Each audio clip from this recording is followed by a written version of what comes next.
Welcome to our channel math expert by Santosh ma'am. हमने start किया हुआ था आइगन वैल्यू और आइगन वेक्टर का chapter. Eigen value and eigen vector से रिलेटेड ही कुछ और टॉपिक हम आज के लेक्चर में करेंगे। तो स्टार्ट करते हैं आज का लेक्चर। आज के लेक्चर का फर्स्ट टॉपिक है सिमिलर मैट्रिसेस। अब अगर सिमिलरिटी कैलकुलेट करनी है तो कम से कम दो मैट्रिक्स होनी चाहिए। मान लिया ए और बी दो मैट्रिक्स है। Let A and B be two square matrices। अब A और B दो स्क्वायर मैट्रिक्स ले ली, इनका कुछ ना कुछ ऑर्डर होगा। स्क्वायर मैट्रिक्स है तो order n cross n over a field F। Okay, अब मान लिया ए और बी दो स्क्वायर मैट्रिक्स है जिनका ऑर्डर n क्रॉस n है फील्ड f के लिए। फील्ड f का मीन्स जो स्केलर हम लेंगे, मैट्रिक्स के अंदर एलिमेंट लेते हैं ना, वो एलिमेंट हमें फील्ड के लेने हैं। तो b a के सिमिलर या a b के सिमिलर कहलाएगी। Then the matrix b is similar to matrix a if at least one या there exists an invertible matrix. अगर B A के सिमिलर कहलाएगी अगर कोई एक इनवर्टिबल मैट्रिक्स P इस तरह से है, invertible matrix P such that B is equal to P inverse AP। अगर B मैट्रिक्स इस तरह से है कि B की वैल्यू P इनवर्स AP के इक्वल है, देन B क्या कहलाएगी? Similar to A। ये सिमिलरिटी का सिंबल होता है। B is similar to A। Okay, I repeat, A और B दो स्क्वायर मैट्रिक्स है। तो अगर B A के सिमिलर है तो कम से कम एक इनवर्टिबल मैट्रिक्स P इस तरह से होगी कि B की वैल्यू, अब किस तरह से लिखा है हमने, B अगर A के सिमिलर है, B is similar to A है, तो B की जो वैल्यू होगी वो किसके इक्वल होगी? A। यहाँ पर कोई एक मैट्रिक्स P है, कैसे कैलकुलेट करेंगे वो हम आगे करेंगे टॉपिक। P कोई मैट्रिक्स है, P का इनवर्स पॉसिबल है, तो B की वैल्यू अगर P इनवर्स AP के इक्वल है तो B A के सिमिलर कहलाएगी। ओके, यहाँ पर P की जगह कोई भी मैट्रिक्स हो सकती है जिसका इनवर्स पॉसिबल हो। क्लियर? नेक्स्ट, सिमिलरिटी से ही रिलेटेड कुछ प्रॉपर्टी करते हैं। तो फर्स्ट प्रॉपर्टी है हमारे पास, similarity is an equivalence relation. Similarity equivalence relation को सेटिस्फाइड करते हैं। अब इक्विवेलेंस रिलेशन क्या था? रिलेशन के चैप्टर में हमने इक्विवेलेंस रिलेशन क्या हुआ है?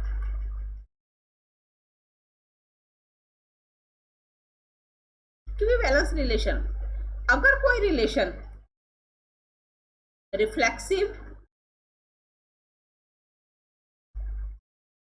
सिमेट्रिक और ट्रांसटिव होता है, सिमेट्रिक और ट्रांसटिव होता है, देन वो रिलेशन क्या कहलाता है? हमारे पास इक्विवेलेंस कहलाता है। अगर कोई रिलेशन रिफ्लेक्सिव, सिमेट्रिक और ट्रांसटिव होता है तो वो रिलेशन इक्विवेलेंस कहलाता है। रिफ्लेक्सिव की कंडीशन क्या थी? 12th के लेक्चर में हमने रिलेशन का चैप्टर किया था, उसमें हमने रिफ्लेक्सिव, सिमेट्रिक और ट्रांसटिव के बारे में पढ़ा था। रिफ्लेक्सिव रिलेशन क्या होता है कि अगर A, A R में है, जहां पर for all A belongs to, हमारे पास मान लो सेट है A का, A एक गिवन सेट है, तो A किसका एलिमेंट होगा? A का एलिमेंट होगा। सेकेंड प्रॉपर्टी थी कि अगर A और B दो एलिमेंट कैपिटल A के हैं और अगर A और B का रिलेशन है, यानी A B रिलेशन R को बिलोंग करते हैं, तो देन B A भी R को बिलोंग करने चाहिए। ये सिमेट्री की प्रॉपर्टी थी।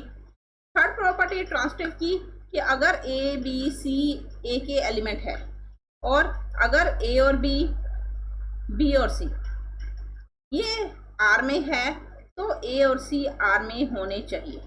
ये रिफ्लेक्सिव, सिमेट्रिक और ट्रांसटिव की प्रॉपर्टी थी रिलेशन के लिए। अगर ये तीनों की तीनों प्रॉपर्टी सेटिस्फाइड हो रही है तो गिवन रिलेशन क्या कहलाता है? इक्विवेलेंस रिलेशन कहलाता है। अब similarity is an equivalence relation, यानी जो सिमिलरिटी है वो इक्विवेलेंस रिलेशन को सेटिस्फाइड करनी चाहिए। इट मीन्स सिमिलरिटी जो है वो इन तीनों प्रॉपर्टी को सेटिस्फाइड करनी चाहिए। अब सिमिलरिटी कैसे सेटिस्फाइड करेंगी? फर्स्ट प्रॉपर्टी क्या होती है? रिफ्लेक्सिव। सबसे पहली प्रॉपर्टी हमारी क्या होनी चाहिए? रिफ्लेक्सिव की। अब रिफ्लेक्सिव, हमारे पास रिफ्लेक्सिव की प्रॉपर्टी क्या है कि अगर कोई एक एलिमेंट ए का है, फॉर ऑल ए के जितने भी एलिमेंट होंगे वो इस कंडीशन को, यानी जो एलिमेंट हम ले रहे हैं उस एलिमेंट का उसी के साथ रिलेशन होना चाहिए। अब रिफ्लेक्सिव, अगर हमने ए मैट्रिक्स ले ली तो ए सिमिलर टू ए होनी चाहिए। ऐसा होगा या नहीं होगा? A is equal to A, similarity की कंडीशन ये थी। यहाँ पर जो मैट्रिक्स लिखेंगे सेम मैट्रिक्स का इन्वर्स, यहाँ हमने आई मैट्रिक्स ली तो आई का इन्वर्स हमने यहाँ कर लिया। अब ये कंडीशन फॉर ऑल के लिए है।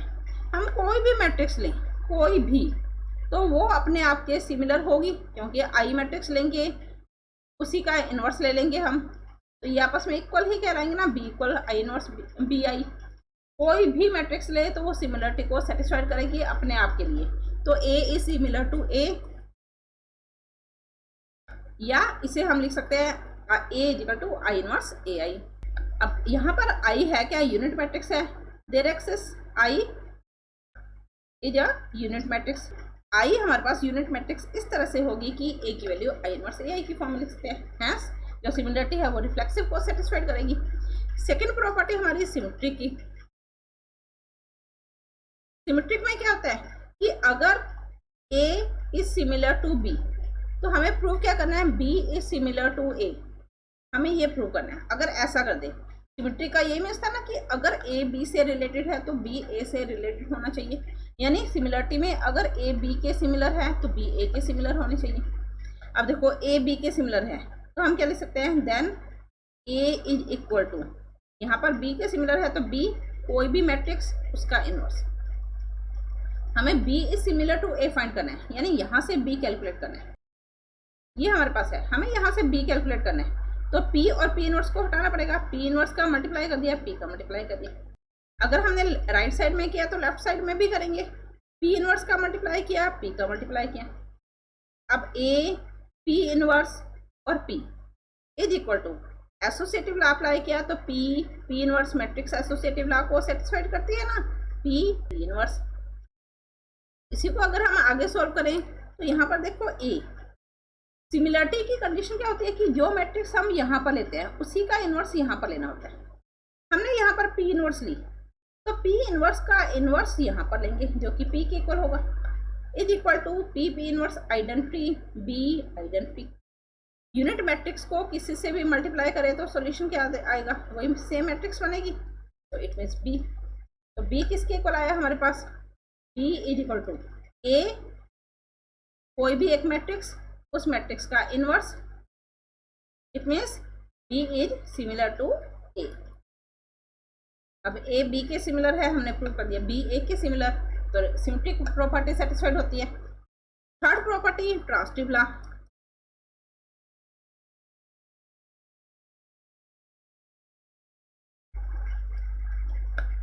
ट्रांजिटिव में क्या था कि अगर A का B से रिलेशन है, B का C से रिलेशन है, तो हमें प्रूव क्या करना है? A का C से रिलेशन होना चाहिए। सिमिलरिटी में क्या देगा कि अगर A B के सिमिलर है और B C के सिमिलर है तो हमारा आंसर क्या आना चाहिए? A C के सिमिलर होगी, ये हमें प्रूव करना है।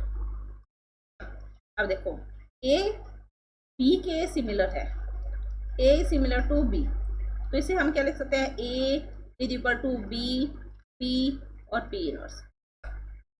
B C के सिमिलर है तो इसे हम क्या लिख सकते हैं? B इज इक्वल टू, अब यहाँ हमने P मैट्रिक्स ले ली तो यहाँ पर P मैट्रिक्स नहीं होगी, चेंज होगा। हमने Q ले ली, Q और Q का इनवर्स। हमें A और C में रिलेशन फाइंड करना है, यानी B को हटाना है, तो यहाँ से हम A is equal to P inverse B की वैल्यू यहाँ से पुट कर लेते हैं। ये फर्स्ट इक्वेशन, ये सेकेंड इक्वेशन। B की वैल्यू हम पुट करें तो सेकेंड इक्वेशन से Q इनवर्स C Q और यहाँ पर हमारे पास P आ जाएगा।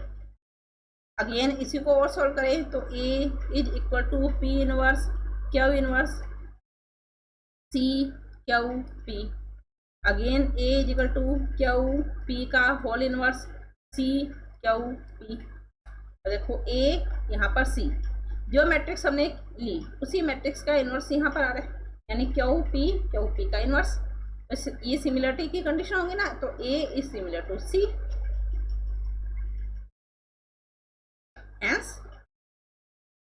ए इज सिमिलर टू सी, और यही हमें प्रूव करना था। गिवन रिलेशन यानी सिमिलरिटी रिफ्लेक्सिव, सिमेट्रिक और ट्रांसटिव को सेटिस्फाइड करती है।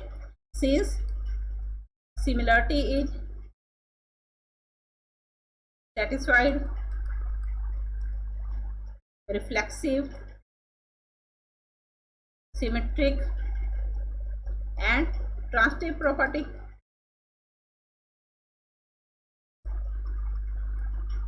hence similarity क्या हो जाएगी, इक्विवेलेंस रिलेशन होगा। hence similarity is an equivalence relation।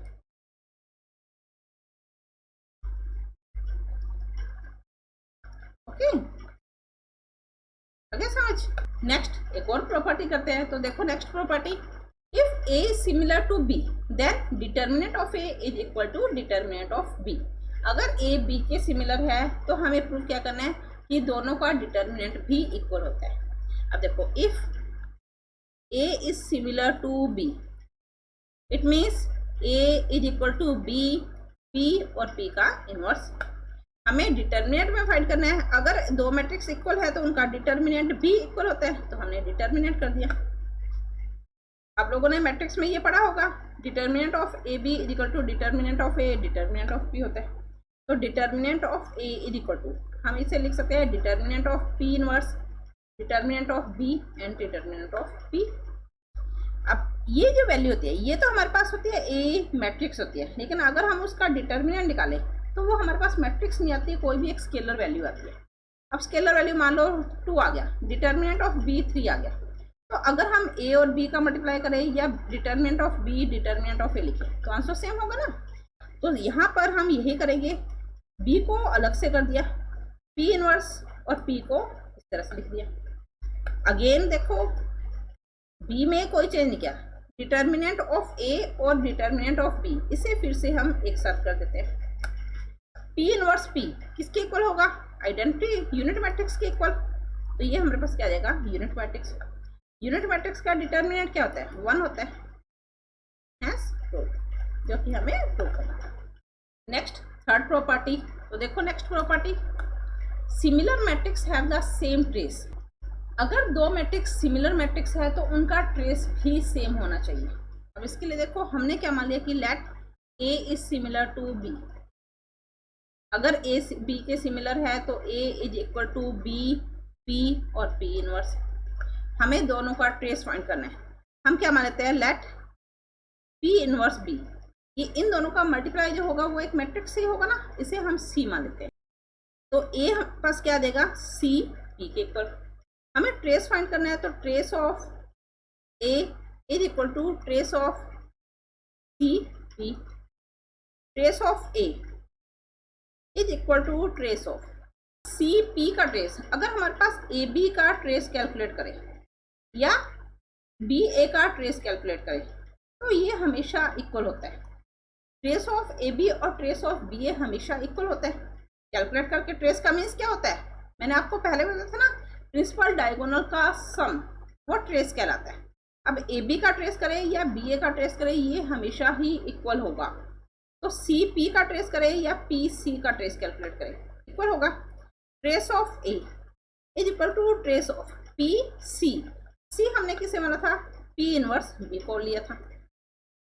Trace of ए, इन तीनों मैट्रिक्स का मल्टीप्लाई करना है। तो पी इनवर्स का मल्टीप्लाई हमारे पास क्या देगा, आइडेंटिटी यानी यूनिट मैट्रिक्स। यूनिट मैट्रिक्स को बी से मल्टीप्लाई किया तो बी आएगी। तो trace of A is equal to trace of B, ये हमें प्रूव करना था। Okay, next fourth property, similar matrix have the same eigen value. अगर सिमिलर मैट्रिक्स है तो उनकी आइगन वैल्यू भी सेम होगी। अब देखो फिर से सिंपल सी थ्योरम है, हर थ्योरम में हमें स्टेप पता है, आइगन वैल्यू कैलकुलेट करने तो हम ए की आइगन वैल्यू लेमडा तो बी की आइगन वैल्यू भी लेमडा फाइंड करेंगे। तो सबसे पहले हमने क्या मान लिया कि ए बी के सिमिलर है, that is A is equal to B P और पी इनवर्स। हमें प्रूव क्या करना है कि सिमिलर मैट्रिक्स, अगर दो मैट्रिक्स सिमिलर है तो उनकी आइगन वैल्यू भी सेम होनी चाहिए। तो हमने क्या मान लिया, let lambda is an eigen value A की आइगन वैल्यू लेमडा ले ली, that is A minus lambda I हमारे पास क्या हो गया 0 के इक्वल हो गया। हमें प्रूव क्या करना है, बी की आइगन वैल्यू भी लेमडा प्रूव करनी है। To prove lambda is also an eigen value of B, B की आइगन वैल्यू भी लेमडा होनी चाहिए। हमें प्रूव क्या करना है, determinant of B minus lambda I is equal to 0, ये हमें प्रूव करना है। अब देखो ए की आइगन वैल्यू लेमडा है, since A minus lambda I is equal to 0, इसी को सॉल्व करते जाएंगे। हमारा सॉल्यूशन क्या आना चाहिए, determinant of B minus lambda I. A किसके इक्वल है, पी इनवर्स बी पी के इक्वल है, तो ए की जगह है P inverse B P minus lambda I, I को हम पी इनवर्स पी लिख सकते हैं ना, is equal to 0। P inverse B P, lambda scalar है तो इसे हम पी इनवर्स लेमडा पी इस तरह से लिख सकते हैं, इज इक्वल टू 0। यहाँ से देखो पी इनवर्स, यहाँ से पी इनवर्स कॉमन आ रहा है और पी कॉमन आ रहा है, क्या बना देगा बी माइनस लेमडा, लेमडा की जगह हमने क्या रख लिया lambda I is equal to 0। Determinant of, अभी मैंने आपको बताया था, तो पी इनवर्स का डिटर्मिनेंट अलग से कर दिया, बी माइनस लेमडा आई का अलग से कर दिया, पी का अलग से कर दिया, इज इक्वल टू 0। फिर से डिटर्मिनेंट की वैल्यू एक स्केलर होती है, तो बी माइनस लेमडा आई को हम अलग लिख लेते हैं, पी इनवर्स को अलग, पी को इस तरह से, is equal to 0। B minus lambda I, P inverse और पी, इसे हमने पी इनवर्स पी लिख लिया। पी इनवर्स पी का मीन्स क्या हो जाएगा हमारे पास यूनिट मैट्रिक्स, और यूनिट मैट्रिक्स के लिए डिटर्मिनेंट फाइंड करें तो 1 रहेगा, तो B minus lambda I is equal to 0। और अगर ऐसा है तो इसका मीन्स क्या हुआ, बी की आइगन वैल्यू लेमडा होगी, hence lambda is also an eigen value of B, B की आइगन वैल्यू भी लेमडा होगी। ओके, नेक्स्ट सिमिलरिटी से ही रिलेटेड एक थ्योरम करते हैं। तो देखो next theorem, if alpha is the eigenvector corresponding to the eigenvalue lambda of the matrix A, अगर A मैट्रिक्स के लिए आइगन वैल्यू लैम्डा और आइगन वेक्टर हमारे पास क्या है अल्फा है, then P inverse alpha is the eigen vector corresponding to the eigen value lambda of the matrix B। तो B मैट्रिक्स के लिए आइगन वैल्यू तो लैम्डा ही रहेगी, लेकिन आइगन वेक्टर क्या होना चाहिए, P इनवर्स अल्फा होना चाहिए, where B is equal to P inverse AP, जहाँ पर B की वैल्यू हमें गिवन है P inverse AP, it means B is similar to A। I repeat this theorem, अगर किसी मैट्रिक्स A की आइगन वैल्यू लैम्डा है तो उसके लिए आइगन वेक्टर क्या है अल्फा, ये हमें गिवन है। देन प्रूफ क्या करना है, मैट्रिक्स B के लिए आइगन वैल्यू तो लैम्डा ही होनी चाहिए, लेकिन आइगन वेक्टर हमारे पास क्या होना चाहिए, P इनवर्स अल्फा होना चाहिए, ये हमें प्रूव करना है। यहाँ पर B की वैल्यू हमें गिवन है P इनवर्स AP के इक्वल। ओके, जो हमें गिवन है पहले हम उसी को लिखते हैं, let alpha is the eigen value corresponding to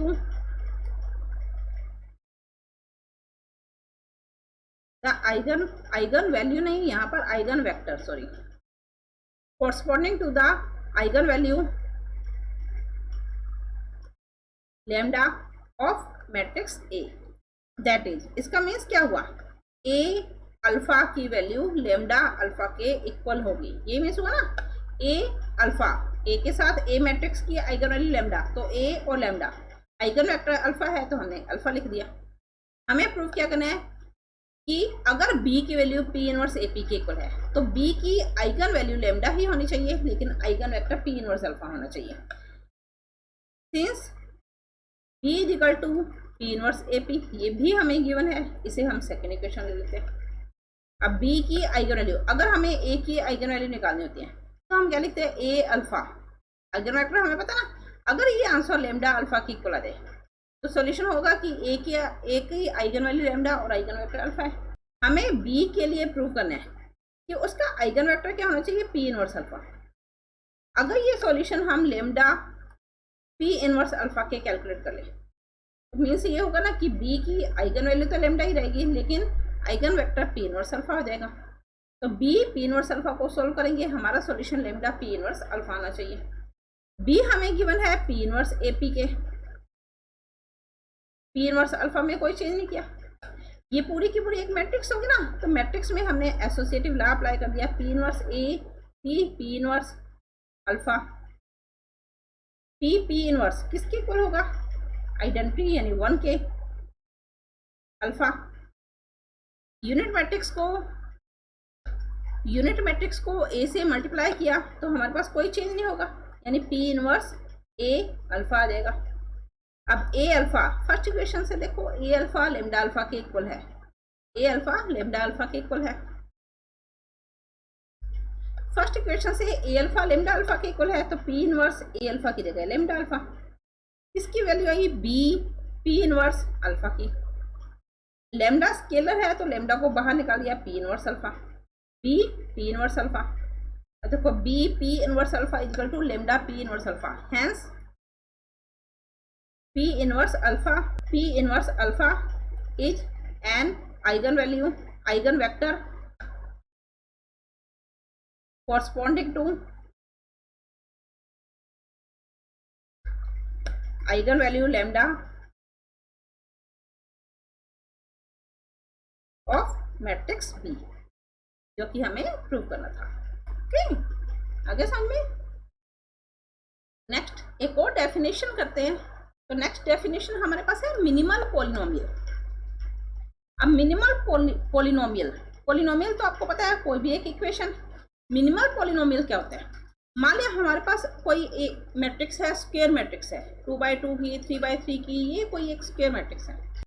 अगर इस मैट्रिक्स से हम a माइनस लेमडा यानी आइगन वैल्यू कैलकुलेट करें तो a minus lambda equal to 0 से आइगन वैल्यू कैलकुलेट होंगी। जब हम इस डिटर्मिनेंट को सॉल्व करेंगे तो हमारे पास लेमडा की फॉर्म में इक्वेशन आएगी। मान लो ए हमारे पास 3x3 की मैट्रिक्स है, तो a minus lambda E determinant of a minus lambda equal to 0 को सॉल्व करने पे लेमडा क्यूब में इक्वेशन आएगी। लेमडा क्यूब माइनस हमारे पास B lambda square plus C lambda plus D equal to 0, ये इक्वेशन आ गई। प्लस माइनस जो भी होगा ये हमारे पास सॉल्यूशन आ गया। तो यहाँ से हम इसके फैक्टर बनाएंगे तो हमारे पास लेमडा की 3 वैल्यू आएंगी, lambda minus lambda 1, lambda minus lambda 2, lambda minus lambda 3। मैं रिपीट करती हूँ, मिनिमल पॉलिनोमियल हमें डिफाइन करना है। मान लिया ए कोई स्क्वायर मैट्रिक्स है, उस स्क्वायर मैट्रिक्स से अगर हम आइगन वैल्यू कैलकुलेट करेंगे तो आइगन वैल्यू का मेथड क्या होता है, determinant of a minus lambda equal to 0। जब हम इस डिटर्मिनेंट को सॉल्व करेंगे तो हमारे पास इस टाइप की कोई एक इक्वेशन आएगी। अगर लेमडा क्यूब में इक्वेशन है तो लेमडा की 3 वैल्यू होंगी, lambda minus lambda 1, lambda minus lambda 2 and lambda minus lambda 3 is equal to 0। अब उससे पहले हमें स्टेप क्या करना है, लेमडा क्यूब में अगर ये इक्वेशन है तो इसका जो कोफिशिएंट होना चाहिए वो 1 होना चाहिए। जब भी हम इस टाइप के क्वेश्चन को सॉल्व करेंगे तो लेमडा क्यूब का जो कोफिशिएंट है वो 1 होना चाहिए। और हमें पता है जब भी हम ये कैलकुलेशन करेंगे तो इसका कोफिशिएंट हमेशा ही 1 होगा, यानी लेमडा की जो हाईएस्ट पावर आएगी उसका कोफिशिएंट हमेशा ही 1 होगा। तो ये स्टेप तो हमें कैलकुलेट करने की जरूरत नहीं है, हमेशा ही 1 होगा। यहाँ से हमने लेमडा के फैक्टर काउंट किए, कैलकुलेट किए। अब यहाँ से देखो लेमडा के जो फैक्टर है इसमें लेमडा माइनस लेमडा 1 आ रहा है, lambda minus lambda 2, lambda minus lambda 3। तो सबसे जो स्मॉल फैक्टर होगा, लोएस्ट जो फैक्टर होगा, हम उसमें लेमडा की जगह, जैसे हमारे पास मान लो लेमडा माइनस 1 आ गया तो हम लेमडा की जगह ए पुट करेंगे, ए माइनस 1 का मीन्स 1 आई। अगर हमने इसे कैलकुलेट किया और वो सॉल्यूशन 0 के इक्वल आ गया तो ये हमारे पास क्या कहलाएगा, मिनिमल पॉलिनोमियल कहलाएगा। सिमिलरली मान लो हमने इसे कैलकुलेट किया, ये नॉट इक्वल टू 0 आ गया तो हम सेकंड फैक्टर लेंगे। सेकंड फैक्टर हमारे पास क्या होगा, लेमडा माइनस मान लिया 2 है तो हम a माइनस 2i कैलकुलेट करेंगे। अगर ये सॉल्यूशन 0 के इक्वल आ जाए तो ये मिनिमल पॉलिनोमियल होगा, और अगर ये सॉल्यूशन 0 के इक्वल नहीं है तो हम नेक्स्ट स्टेप करेंगे, यानी लोएस्ट वैल्यू से स्टार्ट करते जाएंगे हाईएस्ट वैल्यू की तरफ। जब तक सॉल्यूशन इक्वल टू 0 ना आ जाए तब तक मिनिमल पॉलिनोमियल कैलकुलेट नहीं होगा। Again next minimal polynomial calculate करने के लिए हम लेंगे लेमडा माइनस लेमडा 3। जहाँ पर लेमडा है वहाँ पर a पुट कर देंगे, फिर से चेक करेंगे सॉल्यूशन उसका 0 है या नहीं है। तो a माइनस 3 चेक किया, सॉल्यूशन नॉट इक्वल टू 0 या 0। ये सॉल्यूशन इक्वल 0 आ जाए तो ये मिनिमल पॉलिनोमियल होगा, अदरवाइज नहीं होगा। अब देखो मान लो तीनों के तीनों ही नॉट इक्वल टू 0 आ गए। हमने लेमडा की सबसे लोएस्ट डिग्री ली थी लेमडा।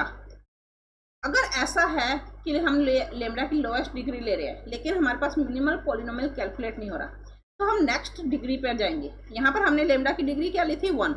तो नेक्स्ट क्या हो जाएगा हमारे पास लेमडा स्क्वायर।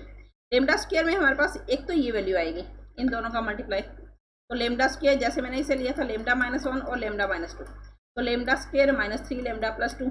इसके लिए चेक करेंगे कि a स्क्वायर -3a + 2i 0 है या नहीं।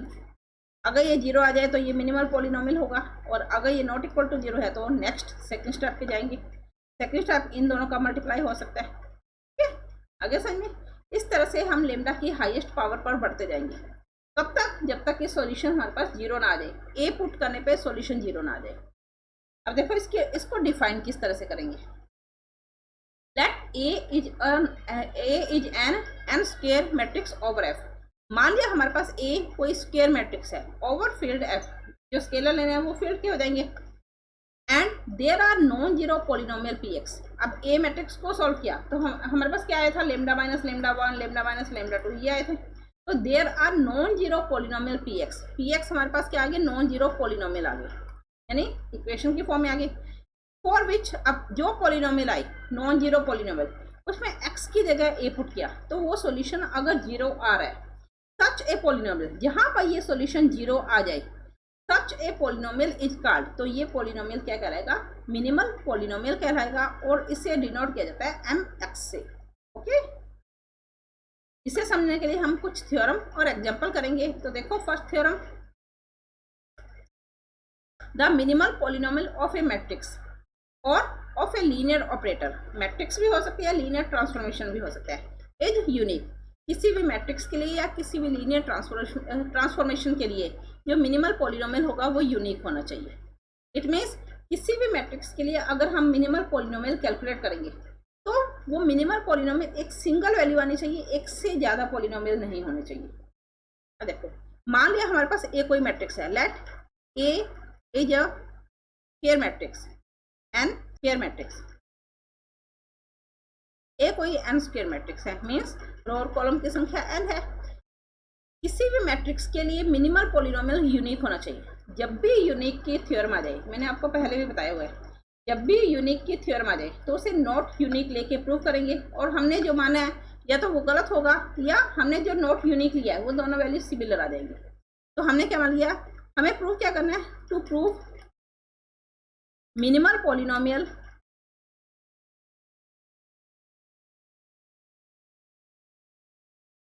ऑफ ए इज यूनिक, ये हमें प्रूव करना है। एज ए कॉन्ट्राडिक्शन, तो हम क्या लेके चलेंगे, not unique, let as a contradiction we assume that, या लेट द मिनिमल पॉलिनोमियल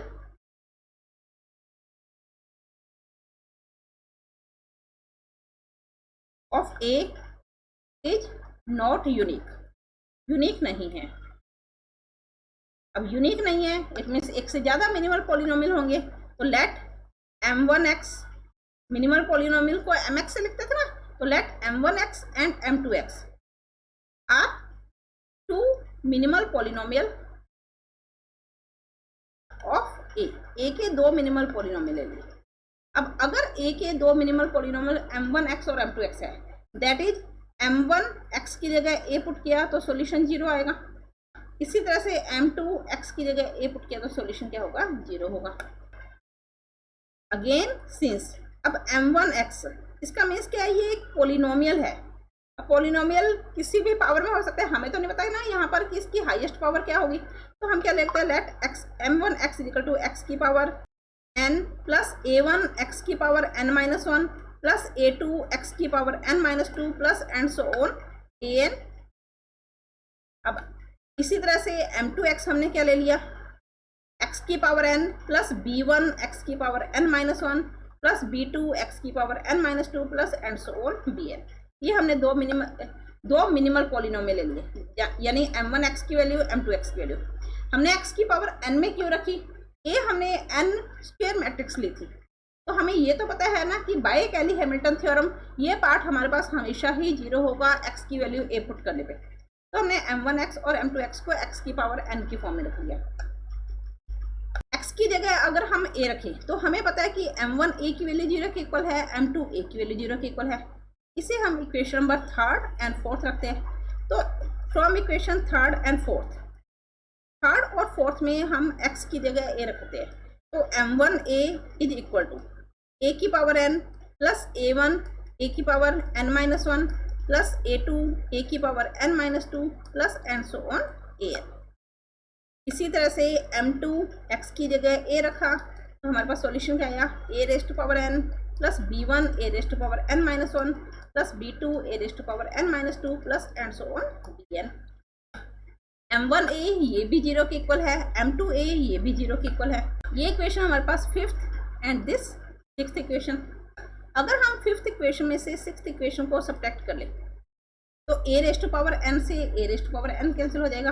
यहाँ पर हमारे पास a1 minus b1 a raise to power n-1, इसी तरह से a2 minus b2 a raise to power n-2 plus and so on an minus bn is equal to 0।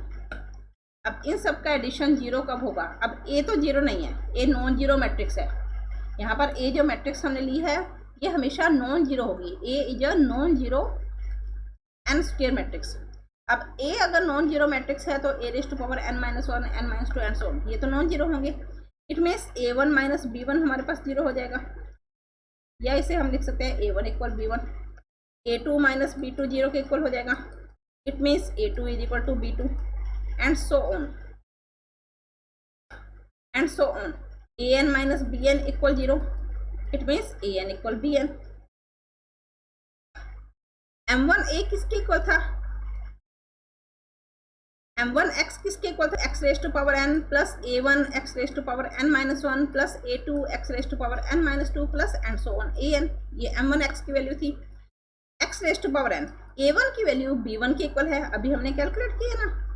इसी तरह से a2 की वैल्यू b2 के equal and so on an की value bn के equal. x raise to power n b1 x raise to power n-1 plus b2 x raise to power n-2।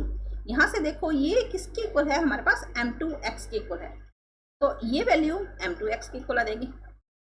It means m1x किसके equal हुआ, m2x के equal हुआ। अगर m1x hence m1x is equal to m2x, अगर ऐसा है, हमने m1x और m2x a के दो मिनिमल पॉलिनोमियल थे लेकिन वो दोनों आपस में इक्वल आ गए, तो a का पॉलिनोमियल क्या बचा हमारे पास, एक single value. Hence m1x is equal to m2x। Hence किसी भी मैट्रिक्स के लिए मिनिमल पॉलिनोमियल यूनिक होगा। Hence minimal polynomial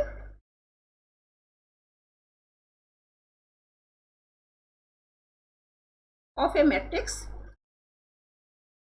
is unique. किसी भी मैट्रिक्स के लिए मिनिमल पॉलिनोमियल क्या होगा, यूनिक होगा। ओके, आगे समझ। नेक्स्ट एक और थ्योरम करते हैं, तो देखो next theorem, similar matrices have the same minimal polynomial. हमने यहाँ पर आज के लेक्चर में टॉपिक किया था सिमिलर मैट्रिक्स और मिनिमल पॉलिनोमियल। अब उन दोनों से रिलेटेड ही यहाँ पर थ्योरम आ रही है। Similar matrices have the same minimal polynomial. अगर दो मैट्रिक्स सिमिलर है तो उनका मिनिमल पॉलिनोमियल भी सेम होगा। तो हम यहाँ पर दो मैट्रिक्स लेंगे a और b जो कि सिमिलर होंगी। हमें उन दोनों मैट्रिक्स के लिए पॉलिनोमियल कैलकुलेट करना होगा जो सेम आना चाहिए। तो let a is similar to b। मान लिया a b के सिमिलर है, दैट इज अगर a b के सिमिलर है तो a is equal to b। Similar matrix हमने अभी कितना p और p इनवर्स, ये हमें गिवन है। हमें प्रूव क्या करना है, दोनों का मिनिमल पॉलिनोमियल सेम होना चाहिए। To prove minimal polynomial of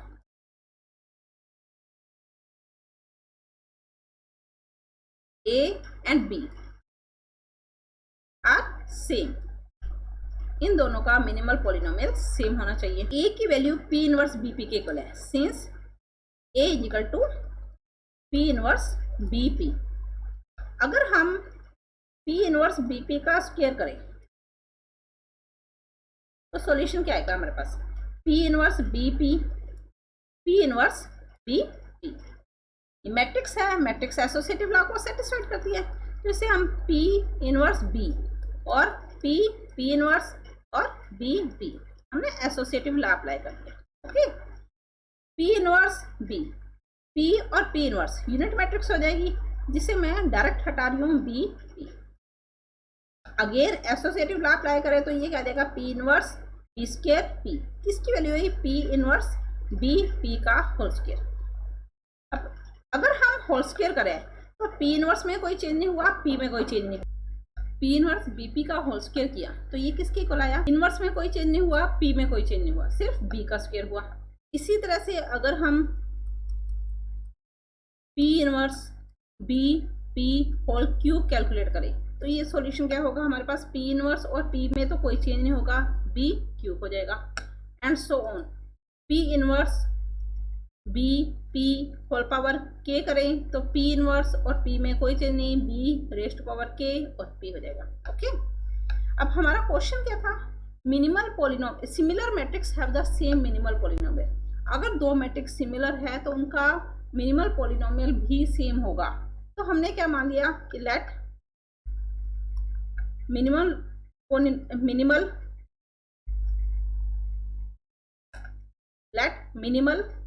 polynomial of A is A का मिनिमल पॉलिनोमियल या बी इज, हमने बी के लिए कैलकुलेशन किया, बी का मिनिमल पॉलिनोमियल हमारे पास क्या होगा, एफ बी होगा। किस टाइप की इक्वेशन होगी, बी रेस्ट टू पावर, मान लिया हमारे पास एन में है, B rest to power N plus A one B rest to power N minus one plus A two B rest to power N minus two plus and so on A N. देख सकते हैं इसे ऐसा। अगर इसी को हम B की जगह P inverse B P matrix लिखें, बी एक मैट्रिक्स है तो हमारे पास सॉल्यूशन क्या होगा, बी की जगह P inverse B P raise to power N plus A one B की जगह P inverse B P whole power N minus one and so on A N. अगर एफ बी मिनिमल पॉलिनोमियल है तो F P किसके equal होगा, zero के equal. हमने अभी कैलकुलेशन की था कि अगर हम पी इनवर्स बी पी की होल पावर करते हैं तो सिर्फ बी की पावर होती है, पी इनवर्स और पी में कोई चेंज नहीं होता। तो ये सॉल्यूशन हमारे पास क्या आएगा, पी इनवर्स बी की पावर एन पी प्लस में ए वन में कोई चेंज नहीं, पी इनवर्स बी की power N minus one P plus and so on A N. A N को हम किस तरह से लिख रहे हैं, पी और पी इनवर्स के मल्टीपल की फॉर्म में। यहां से देखो पी इनवर्स कॉमन आ रहा है और पी कॉमन आ रहा है तो हमारे पास क्या रहेगा, B rest to power N plus A one scalar है ना तो पी इनवर्स कॉमन लिया पहले, A one B rest to power N minus one plus and so on A N. इसकी वैल्यू F P inverse B P. हमारे पास देखो अगर ए और बी सिमिलर मैट्रिक्स थी तो बी इनवर्स बी पी की वैल्यू ए के इक्वल है। तो फर्स्ट इक्वेशन से पी इनवर्स बी पी की जगह हमने ए लिख लिया, F A is equal to P inverse B की power N A one B rest to power N minus one and so on A N. ये किसकी value है, एफ बी की वैल्यू सेकेंड इक्वेशन से। तो इसकी जगह हमने क्या लिख लिया, F B multiply P. F B किसके इक्वल है, जीरो के इक्वल है। तो F A is equal to P inverse multiply zero multiply P. Solution हमारे पास क्या आएगा, F A is equal to zero. और अगर एफ ए की वैल्यू जीरो है तो ए और बी सेम मिनिमल पॉलिनोमियल हो गए ना, क्योंकि अगर एफ बी जीरो है तभी एफ ए जीरो आया। तो इसे हम क्या लिख सकते हैं, which is minimal polynomial of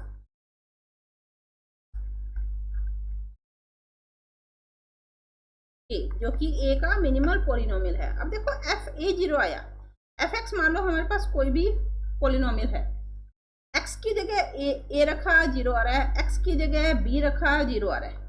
तो इट मीन्स हमारे पास सेम मिनिमल पॉलिनोमियल होगा ना, ए और बी के लिए जो पॉलिनोमियल था वो सेम हो गया, एफ एक्स पॉलिनोमियल हो गया। थ्योरम क्या थी हमारी कि अगर ए और बी सिमिलर मैट्रिक्स है तो उनका पॉलिनोमियल भी सेम होना चाहिए, मिनिमल पॉलिनोमियल भी सेम होना चाहिए। तो हैंस सिमिलर मैट्रिक्स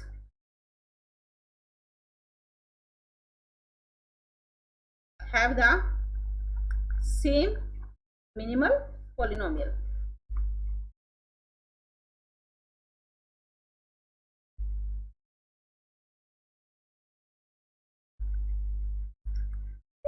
आगे समझ में थ्योरम मिनिमल पॉलिनोमियल से रिलेटेड ही हम एक एग्जांपल और करते हैं। तो देखो एग्जांपल क्या हमारे पास, find the minimal polynomial of A. अब ए का मिनिमल पॉलिनोमियल फाइंड करना है तो उससे पहले हमें A minus lambda is equal to zero, यानी लेमडा में इक्वेशन फाइंड करनी होगी, आइगन इक्वेशन। हमारे पास क्या हो जाएगा, 3 माइनस लेमडा लेमडा की जगह हम x रख लेना, क्योंकि हम mx से मिनिमल पोलिनोमियल को mx से लिखते हैं, तो लेमडा की जगह x रख लिया हमने। तो 3 minus x 1 minus 1, 2 minus x minus 1, 2 0 minus x is equal to 0। इसको अगर हम सॉल्व करें, इक्वेशन में कन्वर्ट करें, तो 3 माइनस एक्स के लिए कैलकुलेशन की तो ये सॉल्यूशन क्या आएगा, minus 2x plus x square और प्लस का 2। इसी तरह से माइनस 1 के लिए कैलकुलेशन करेंगे तो ये माइनस 2x, डिटर्मिनेंट सॉल्व करना आता है ना आप सबको, प्लस में 2। अगेन माइनस 1 के लिए कैलकुलेशन की तो माइनस 4, माइनस में 4 एंड प्लस में 2x is equal to 0। 3 minus x, अगर हम इसे सॉल्व करें तो ये आ जाएगा minus 6x plus 3x square plus 6 plus 2x square minus x cube minus 2x, again plus 2x minus 2, ये 4 से 4 कैंसिल हो रहा है, minus 2x is equal to 0। ये देखो यहाँ पर plus 2x minus 2x cancel हो गया, 2x स्क्वायर और 3x square 5x square minus का 6x एंड इसके अलावा हमारे पास एक्स क्यूब भी है, माइनस एक्स क्यूब प्लस में माइनस 6x एंड x की टर्म हमारे पास माइनस 2x माइनस 8x और without x plus 6 and minus 2 plus का 4 इज इक्वल टू 0। ये से हम लिख सकते हैं x cube minus 5x square plus 8x minus 4 is equal to 0। x की एक वैल्यू तो 1 होगी ना, यानी इसका एक फैक्टर हमारे पास क्या हो गया, 1 हो गया। अब बाकी के फैक्टर क्या होंगे, उसके लिए देखो x cube synthetic method, x cube x square x और विदाउट एक्स का कोएफिशिएंट लिया, एक्स की एक वैल्यू 1 है हमारे पास, यहाँ पर 0 लिख लिया, यहाँ पर 1 सिंथेटिक मेथड में करवा चुके हैं ना, 1 माइनस 4 प्लस 4 तो हमारे पास फैक्टर क्या बन जाएगा, x square minus 4x plus 4 is equal to 0। ये से हम लिख सकते हैं x माइनस 1 x माइनस 2 का whole square is equal to 0। अब यहाँ पर ये फैक्टर बन गए, तो मिनिमल पॉलिनोमियल हमें फाइंड करना है। अब देखो मिनिमल पॉलिनोमियल के लिए हमारे पास फैक्टर क्या रहे, एक तो x माइनस 1 आ रहा है, एक x माइनस 2 आ रहा है, x माइनस 2 का होल स्क्वायर आ रहा है, okay, x minus 1 x minus 2 आ रहा है, ये सारे बन रहे हैं, या x माइनस 1 x माइनस 2 का होल स्क्वायर बन रहा है। ये हमारे पास अलग अलग, पहले हमने सबसे मिनिमम डिग्री वाला पॉलिनोमियल लिया, फिर नेक्स्ट सेकंड डिग्री का पॉलिनोमियल लिया, नेक्स्ट थर्ड डिग्री का पॉलिनोमियल। जहां पर वैल्यू 0 आ जाए, अगर वैल्यू 0 आ जाए तो वो मिनिमल पॉलिनोमियल होगा, अगर वैल्यू 0 नहीं आ रही तो नेक्स्ट स्टेप पे बढ़ेंगे। अगर ये भी नॉट इक्वल टू 0 है तो नेक्स्ट पर, अगर ये भी नॉट इक्वल टू 0 है तो नेक्स्ट, इस तरह से हमें कैलकुलेशन करनी। अब मिनिमल पॉलिनोमियल के लिए हम क्या करेंगे, फॉर मिनिमल पॉलिनोमियल क्या करेंगे, x की जगह हमने x माइनस 1 का फैक्टर लिया, यानी सबसे कम डिग्री वाला फैक्टर लिया, तो x की जगह a रखा, 1 का मीन्स i, a की वैल्यू, a में से i सब्ट्रैक्ट करेंगे, a हमारे पास क्या है दिस, अगर इसमें से i सब्ट्रैक्ट करेंगे 1 0 0 0 1 0 तो हमें ये वैल्यू पता है कि नॉट इक्वल टू 0 होगी, कंफर्म है ना, क्योंकि ये 1 0 0 है, तो अगर a हमारे पास 1 0 0 0 1 0 0 0 1 हो तभी ये वैल्यू 0 आएगी, लेकिन ऐसा नहीं है। सेकंड फैक्टर x माइनस 2 करेंगे, लेकिन x की जगह a रखा तो a माइनस 2 आई, ये भी हमें पता है नॉट इक्वल टू 0 होगा, कैलकुलेशन करके चेक कर सकते हो। इस तरह से हम थर्ड फैक्टर फोर्थ फैक्टर लेंगे, लेकिन कोई भी value x minus 1 x minus 2 एक साथ लिया, इट मीन्स a माइनस आई और a माइनस 2 आई, इसे भी अगर हम कैलकुलेट करें तो हमारे पास नॉट इक्वल टू 0 सोल्यूशन आएगा। आप ट्राई कर सकते हो, लेकिन हमें ये पता है बाय कैली हैमिल्टन थ्योरम,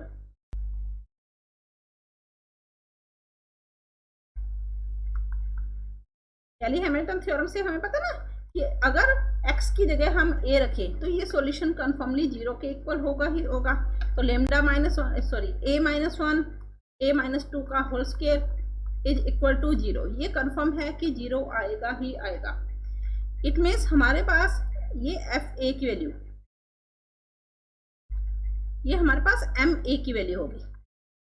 कैसे हुई, हमने जो कैलकुलेशन की थी पॉलिनोमियल के लिए वो mx के लिए कैलकुलेशन किया, तो mx हमारे पास क्या है, x माइनस 1 x माइनस 2 का होल स्क्वायर। x की जगह जब हमने a पुट किया तो ma की वैल्यू 0 के इक्वल आ रही है, कहाँ पर, a माइनस 1 a माइनस 2 के होल स्क्वायर से। हेंस तो मिनिमल पॉलिनोमियल क्या होगा, minimal polynomial is x minus 1 x minus 2 whole square. अगर ये तो था मिनिमल पॉलिनोमियल। आज हमने दो टॉपिक किए, सिमिलर मैट्रिक्स, मिनिमल पॉलिनोमियल। इसके अलावा इस बुक का एक लास्ट टॉपिक है डायगोनलाइजेशन। डायगोनलाइजेशन ये क्या मैट्रिक्स होती है? हमने अभी सिमिलर मैट्रिक्स की थी ना कि अगर ए बी के सिमिलर है तो ए को हम पी इनवर्स बीपी की फॉर्म में लिख सकते हैं। अगर कोई एक मैट्रिक्स है ए और उसके लिए कैलकुलेशन करें पी इनवर्स ए पी और वो सॉल्यूशन डी के इक्वल आ जाए, डी का मीन्स यहाँ पर क्या है, डायगोनल के इक्वल आ जाए। अब डायगोनल में वैल्यू है कि वो भी मैं आपको बताऊंगी। अगर पी इनवर्स ए पी की वैल्यू डी के इक्वल आ जाए देन ये जो मैट्रिक्स होगी उसे हम डायगोनलाइजेशन मैट्रिक्स कहेंगे। ओके, अब इसको डिफाइन किस तरह से करेंगे? तो देखो, let a matrix A is डायगोनलाइजेशन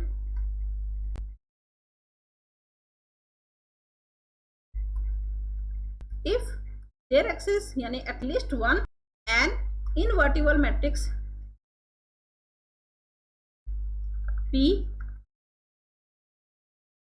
such that, यानी अगर कोई मैट्रिक्स A है तो ये डायगोनलाइजेशन कहलाती है। अगर कम से कम एक इनवर्टिबल मैट्रिक्स P इस तरह से होगी such that P inverse AP is equal to D, where जहां पर D क्या होगा, D is a diagonal matrix. Diagonal matrix पता है आपको क्या होती है?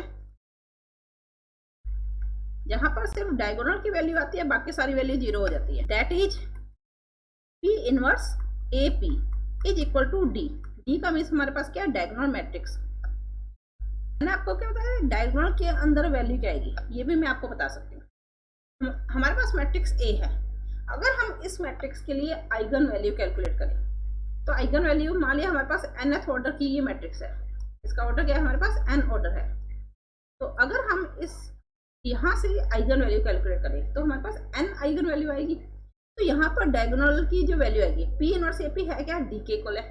डी का मीन्स क्या, हमारे पास डायगोनल मैट्रिक्स, यानी सिर्फ डायगोनल की वैल्यू होगी, बाकी सारे एलिमेंट हमारे पास जीरो हो जाएंगे। अब डायगोनल की वैल्यू क्या होगी, लेमडा की फर्स्ट वैल्यू, लेमडा की सेकेंड वैल्यू, लेमडा की third value and so on. It means यहाँ पर लेमडा 1 आएगा, लेमडा 2 आएगा, लेमडा 3 आएगा। अगर और भी है हमारे पास यानी 4 × 4 के, तो यहाँ पर लेमडा 4 आ जाएगा।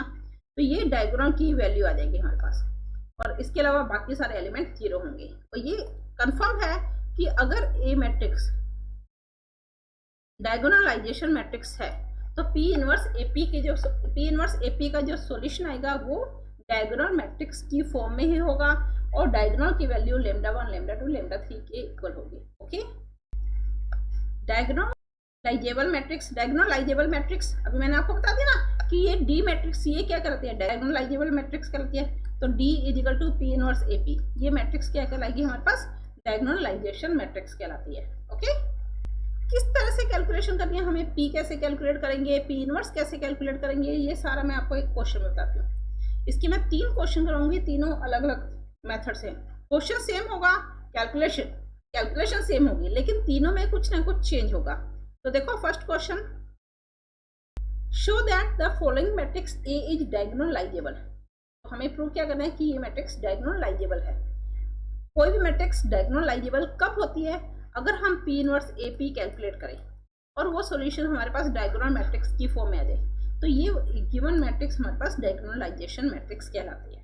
ठीक, अब इसके लिए हमें लेमडा 1, लेमडा 2 कैलकुलेट करने पड़ेंगे। तो स्टार्टिंग इसकी ये होगी आइगन वैल्यू से। तो फॉर आइगन वैल्यू, अब आइगन वैल्यू के लिए हम क्या करते हैं, determinant of A minus lambda I is equal to 0, determinant of A minus 1 minus lambda 0 minus 1, 1 2 minus lambda 1, 2 2 3 minus lambda is equal to 0। इसको अगर हम सॉल्व करें तो 1 माइनस लेमडा, ये सॉल्यूशन हमारे पास क्या आएगा, lambda square minus 5 lambda plus 6 और माइनस 2। 0 के लिए सॉल्व करेंगे तो 0 आएगा, 1 के लिए सॉल्व किया तो हमारे पास 2 minus 4 plus 2 lambda is equal to 0। Again calculation की तो lambda square minus 5 lambda plus 4 minus lambda cube plus 5 lambda square minus 4 lambda. Next minus 2 और ये रह जाएगा +2 and -2 lambda is equal to 0। Lambda cube positive कर लिया, lambda square 5 lambda square 6 lambda square negative कर लिया, -5 लेमडा -4 लेमडा -9 -2 -11 यानी +11 lambda and +4 +2 +6 -6 is equal to 0। यहाँ से लेमडा की वैल्यू कैलकुलेट करनी है। मैं पहले 2 क्वेश्चन में करवा चुकी हूँ, यहाँ पर मैं डायरेक्ट लिख रही हूँ। लेमडा की वैल्यू क्या आएगी हमारे पास, लेमडा के इसके यहाँ से फैक्टर बनाएंगे तो एक फैक्टर तो 1 डिवाइड कर सिंथेटिक मेथड से डिवाइड कर लेंगे बाकी फैक्टर, तो लेमडा -1 लेमडा -2 लेमडा -3 इसके फैक्टर होंगे। तो लेमडा की वैल्यू क्या आई हमारे पास 1 2 एंड 3। अब हमें आंसर पता चल गया कि P इनवर्स AP का जो सॉल्यूशन होगा वो हमारे पास क्या होगा 1 0 0 0 2 0 0 0 3, क्योंकि डायगोनल की फॉर्म में वैल्यू आती है और डायगोनलाइजेशन में जो वैल्यू डायगोनल मैट्रिक्स में जो वैल्यू आती है वो लेमडा 1 लेमडा 2 लेमडा 3 की वैल्यू होती है। तो हमें आंसर तो पता ना क्या आएगा। अब देखो हमारे क्वेश्चन में है क्या कि अगर हमें डायगोनलाइजेशन फाइंड करना है तो P इनवर्स AP होना चाहिए। अब A तो गिवन है, P गिवन नहीं है, P कहाँ से आएगी। P के लिए हमें क्या करना होगा, हमें जितनी भी आइगन वैल्यू है उनके लिए आइगन वेक्टर फाइंड करने होंगे। ये क्वेश्चन भी हमने अपनी लास्ट वीडियो में किया था, आइगन वैल्यू और आइगन वेक्टर फाइंड करना। तो यहाँ से भी हम आइगन वैल्यू और आइगन वेक्टर फाइंड करेंगे। आइगन वैल्यू तो हमने फाइंड कर ली, तो eigen vector for eigen vector lambda की 3 वैल्यू है तो तीनों वैल्यू के लिए अलग अलग आइगन वेक्टर होंगे। इसके लिए पहले फाइंड करेंगे लेमडा इज इक्वल टू 1। अब देखो आइगन वेक्टर कैसे कैलकुलेट करते थे, a minus lambda I x is equal to 0।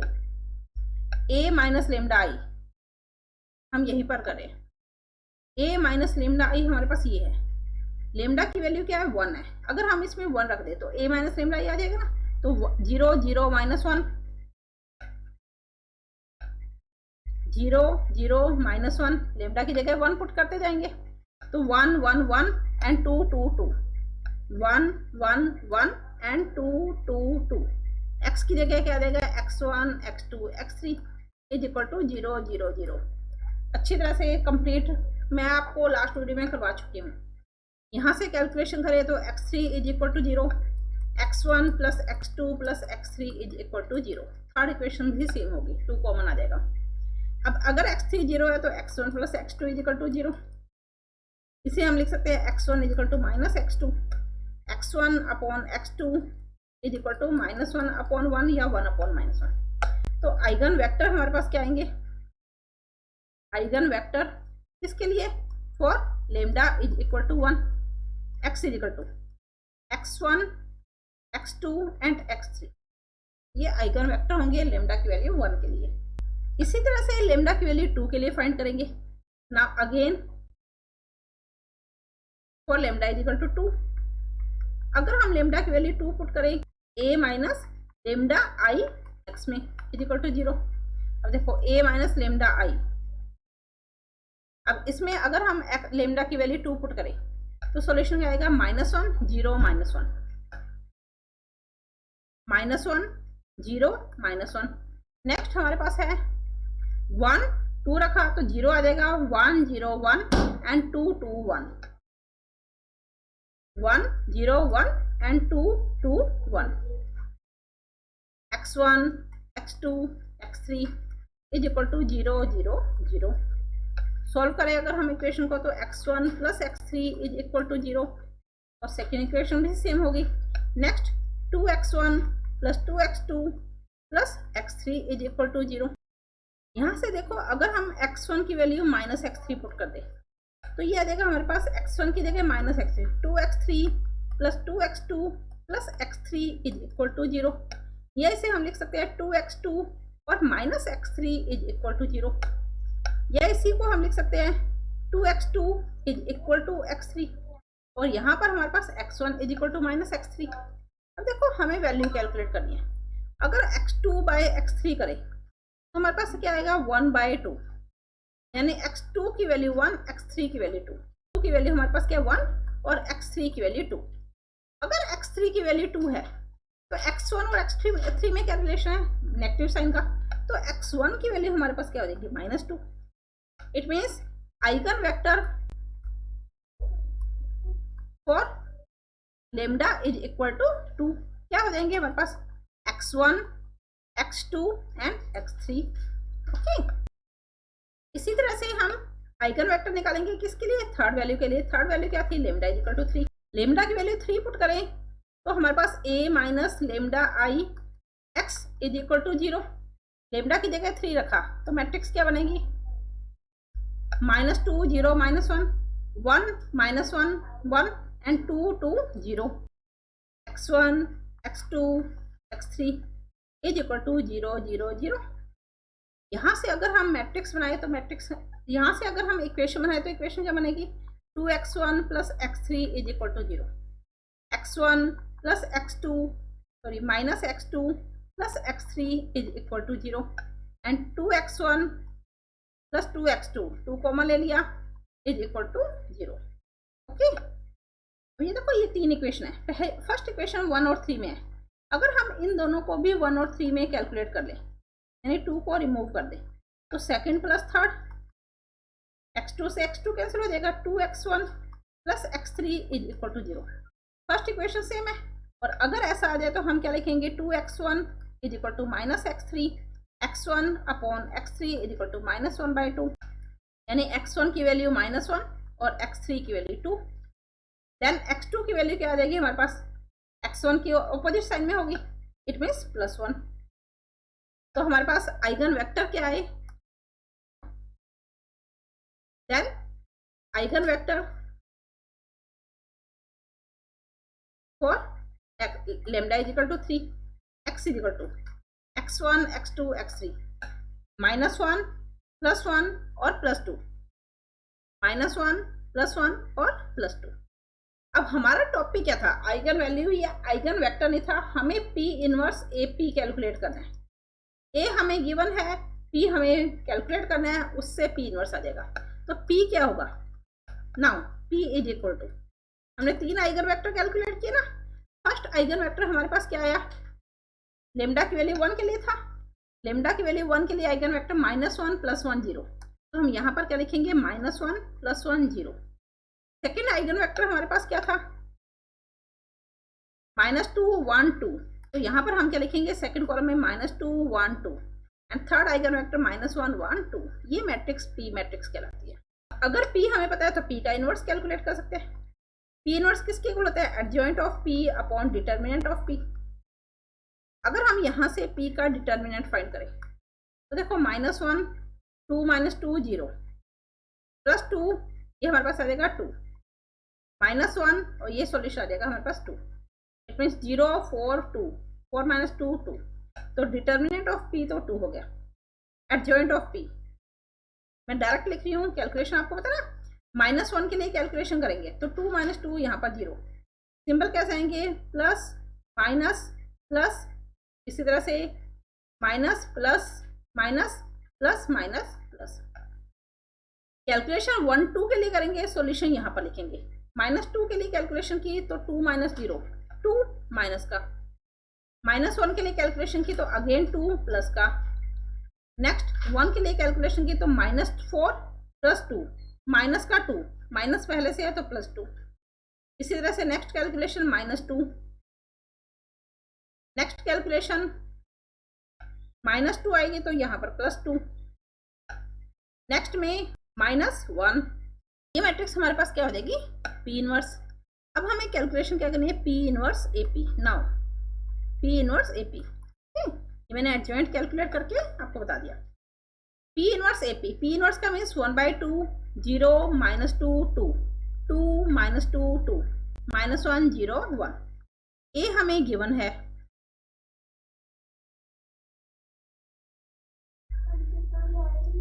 -1 0 -1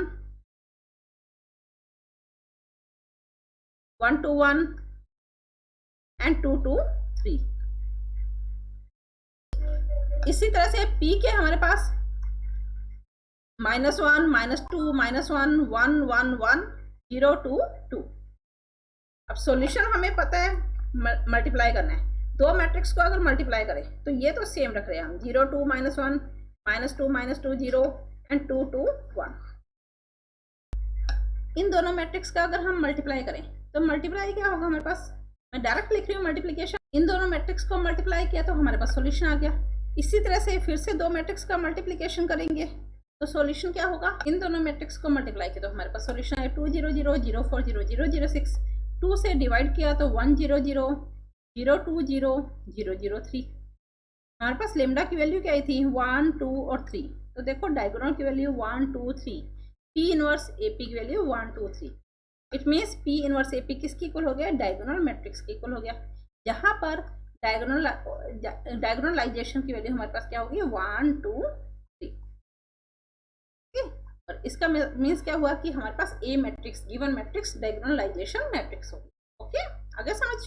next एक और क्वेश्चन है, सेम ऐसा ही है, मैं शॉर्ट में करूंगी, यानी आपको सिर्फ मैं स्टेप बताऊंगी कि आपको करना क्या, उसमें जो चेंज होगा वो चेंज आपको बता दूंगी। तो देखो next question, show that the following matrix A is diagonalisable, यानी इस मैट्रिक्स को भी हमें डायगोनलाइजेशन मैट्रिक्स प्रूव करना है। तो इसके लिए हमें आइगन वैल्यू फाइंड करनी होगी। अगर हम आइगन वैल्यू फाइंड करें, मैं यहाँ पर फाइंड नहीं करूंगी, आप खुद करोगे इसे। आइगन वैल्यू फाइंड करेंगे तो हमारे पास आइगन वैल्यू आएगी 1 5 5। हमारे पीछे वाला जो क्वेश्चन था इसमें जो आइगन वैल्यू आई थी वो आइगन वैल्यू हमारे पास क्या आई थी 1 2 3, तीनों वैल्यू अलग अलग थी। अब इस क्वेश्चन को मैं आपको क्यों करवा रही हूँ, क्योंकि यहाँ पर लेमडा की जो दो वैल्यू है वो सेम आ रही है। अगर हम लेमडा इज इक्वल टू 1 के लिए आइगन वेक्टर फाइंड करें तो ये आइगन वेक्टर हमारे पास आ रहा है। अगर हम लेमडा की वैल्यू 1 के लिए आइगन वेक्टर फाइंड करें तो ये हमारे पास सॉल्यूशन आएगा 1 1 0। आप कैलकुलेशन कर लेना। ओके, इसी तरह से अगर हम लेमडा की वैल्यू 5 के लिए आइगन वेक्टर फाइंड करेंगे तो ये सॉल्यूशन हमारे पास आएगा x is equal to -1 +1 and 0। अब देखो लेमडा की वैल्यू फिर से 5 आ रही है, लेमडा की वैल्यू अगेन 5 है, again lambda is equal to 5। अब यहाँ पर जो हमारे पास आइगन वेक्टर होगा वो कैसे कैलकुलेट करेंगे, वहां पर देखो लेमडा की दो वैल्यू है, मैं आपको डायरेक्ट बता रही हूँ, वैसे इसका मेथड है एलआई का, लीनियर इंडिपेंडेंट या लीनियर डिपेंडेंट के अकॉर्डिंग, लेकिन मैं आपको यहाँ पर डायरेक्ट बता रही हूँ। देखो यहाँ पर अगर लेमडा की दो वैल्यू सेम आई, हमने 5 के लिए आइगन वेक्टर फाइंड किया तो ये सॉल्यूशन हमारे पास आया -1 +1 0। तो अगर फिर से वैल्यू रिपीट हो रही है तो जहां पर 0 आ रहा है वहां पर हम 1 पुट कर लेंगे, और जहां पर कोई भी वैल्यू है, चाहे वो 1 है 2 है 3 है, वहां पर हम 0 रख लेंगे। ओके, अब अगर हमें आइगन वेक्टर बताया तो पी मैट्रिक्स हम कैलकुलेट कर सकते हैं ना। पी मैट्रिक्स क्या हो जाएगी 1 1 0 -1 1 0 0 0 1। देन आगे हमें पी इनवर्स एपी कैलकुलेट करना है जो कि डायगोनलाइजेशन की फॉर्म में होगा। ओके, कर सकते हैं ना इस क्वेश्चन को आप। आपका जो चेंज होगा वो यहीं पर होगा कि लेमडा की दो वैल्यू सेम आ रही है। अगर दो वैल्यू सेम है तो सिमिलर एक वैल्यू के लिए तो आइगन वेक्टर कैलकुलेट कर लेंगे, दूसरी वैल्यू के लिए आइगन वेक्टर क्या होगा हमारे पास, जहां पर 0 है वहां पर 1 आ जाएगा, और जहां पर कोई भी एलिमेंट है वहां पर 0 आ जाएगा। ओके, नेक्स्ट देखो एक और क्वेश्चन है तो डायगोनलाइजेशन से ही रिलेटेड, लेकिन उसमें भी कुछ चेंज है। तो देखो next question, find A8 by diagonalizing the following matrix. हमें डायगोनलाइजेशन का यूज करना है और a रेज़ टू पावर 8 की वैल्यू फाइंड करनी है। अब डायगोनलाइजेशन होता क्या है, पी इनवर्स एपी होता है। पी इनवर्स एपी के लिए हमें आइगन वैल्यू कैलकुलेट करनी है, आइगन वेक्टर कैलकुलेट करने हैं, जो आप खुद करोगे। मैं यहाँ पर डायरेक्ट लिख रही हूँ पी इनवर्स एपी की वैल्यू। पी इनवर्स एपी की वैल्यू हमारे पास आएगी 2 0 0 5। ये पी इनवर्स एपी है। हमें कैलकुलेशन किसके लिए करनी है, a रेज़ टू पावर 8 के लिए। पी इनवर्स एपी हमारे पास होता किसके इक्वल है, डी के इक्वल होता है। पी इनवर्स एपी की वैल्यू किसके इक्वल होती है, डी के इक्वल। अगर हम इसका स्क्वायर करते हैं, अभी हमने एक थ्योरम की थी कि अगर हम पी इनवर्स एपी का होल स्क्वायर करें तो हमारे पास जो सॉल्यूशन आएगा वो पी इनवर्स और पी में चेंज नहीं होगा, सिर्फ बीच वाली वैल्यू होगी, यानी मैट्रिक्स का स्क्वायर हो जाएगा is equal to D square. इसी तरह से अगर हम इसकी पावर 8 कर दें, यानी पी इनवर्स ए पी की होल पावर 8 कर दें, तो सॉल्यूशन क्या आएगा, D raise to power 8। It means P inverse 8 क्यों किया, क्योंकि हमें A8 फाइंड करना है। a raise to power 8 p is equal to D raise to power 8। P inverse यहाँ से p को हटा दिया, पी इनवर्स को हटाने के लिए p से मल्टीपल कर दिया, यहाँ पर p को हटाने के लिए p इनवर्स से मल्टीप्लाई किया। लेफ्ट साइड में किया तो हम राइट साइड में भी करेंगे। बाय एसोसिएटिव लॉ ये हमारे पास A8 रह जाएगा, ये P D8 और P inverse. a raise to power 8 तो हमें कैलकुलेट करना है P। जब हम ये कैलकुलेशन करेंगे उससे पहले हमारा P कैलकुलेट होगा ना। P क्या आएगा, या कैलकुलेशन आइगन वेक्टर से आपकी आ जाएगी, तो P इज इक्वल टू -1 1 2 1, तो p की जगह -1 1 2 1, d raised to power 8, d क्या था हमारे पास 2005 रेस्ट टू पावर 8, और p इनवर्स, इसका अगर इनवर्स कैलकुलेट करें तो -1 -2 -3, ये तो हमारे पास डिटर्मिनेंट आ जाएगा। नेक्स्ट p इनवर्स की वैल्यू क्या होगी 1 -1 -2 -1, okay. a raised to power 8 1/3, ये -3 है, इसे मैं 3 लिख रही हूँ, -1 1 2 1 2 0 0 5 रेस्ट टू पावर 8, मैंने माइनस से मल्टीप्लाई किया तो यहाँ पर माइनस का मल्टीप्लाई कर दिया 1 2 1, a raised to power 8 is equal to 1/3, इस मैट्रिक्स में कोई चेंज नहीं किया। अगर हम मैट्रिक्स डायगोनल मैट्रिक्स की पावर करें, जैसे मान लो हमारे पास 1 0 0 4 है, अगर हमें इसका स्क्वायर करना है तो हमारा सॉल्यूशन क्या आएगा 1 का स्क्वायर 0 4 का स्क्वायर। अगर हमें इसका क्यूब करना है तो यहाँ पर क्यूब आ जाएगी, पावर 4 करनी है यानी डायगोनल, ये तो 0 है हमेशा 0 रहेगा, इसकी पावर होती रहेगी। अगर हमें इसकी पावर 8 करनी है तो 2 raised to power 8 0 0 5 raised to power 8 -1 1 2 1, इसी तरह से a raised to power 8 is equal to 1/3 -1 1 2 1, 2 raised to power 8 करें तो 256 0 0, 5 रेस्ट टू पावर 8 करने पर 3 9 0 6 2 5 -1 1 2 1। मैट्रिक्स का मल्टीप्लिकेशन है जिसे आप कर सकते हो, तो a raised to power 8 is equal to, अगर हम इन मैट्रिक्स को मल्टीप्लाई करें इन तीनों मैट्रिक्स को, तो हमारा सॉल्यूशन किसके इक्वल होगा, a रेस्ट टू पावर 8 की वैल्यू हमारे पास आ जाएगी 260 502 130 123 260 246 एंड 130 379। ओके, आगे समझ में, मैंने इन शॉर्ट डायरेक्ट कर दिया क्योंकि कैलकुलेशन मैं पहले करवा चुकी हूँ। Eigen value eigen vector calculate करने हैं, इससे p हमारे पास आ जाएगा first eigen vector second eigen vector, p inverse ap calculate करेंगे, हमें a8 कैलकुलेट करना है तो p इनवर्स ap की पावर 8 कर देंगे जो कि इक्वल होगा p इनवर्स a8 p और d8, p से मल्टीप्लाई किया p इनवर्स से मल्टीप्लाई किया लेफ्ट और राइट साइड में, तो a रेस्ट टू पावर 8 की वैल्यू है, देखिए ये कैलकुलेशन करनी है, क्लियर। यहाँ पर हमारा आइगन वैल्यू और आइगन वेक्टर से रिलेटेड चैप्टर कंप्लीट होता है। अगर आपको इस चैप्टर में कोई भी डाउट हो तो आप वीडियो को रिवाइंड करके चेक कर सकते हो या मुझे कमेंट कर सकते हो। और अगर आपको आज का लेक्चर अच्छा लगा तो प्लीज़ आप इसे लाइक करें, शेयर करें, सब्सक्राइब करें और बेल आइकन पर क्लिक करें ताकि मेरा नोटिफिकेशन आप तक पहुंच सके। धन्यवाद, मिलते हैं नेक्स्ट वीडियो में।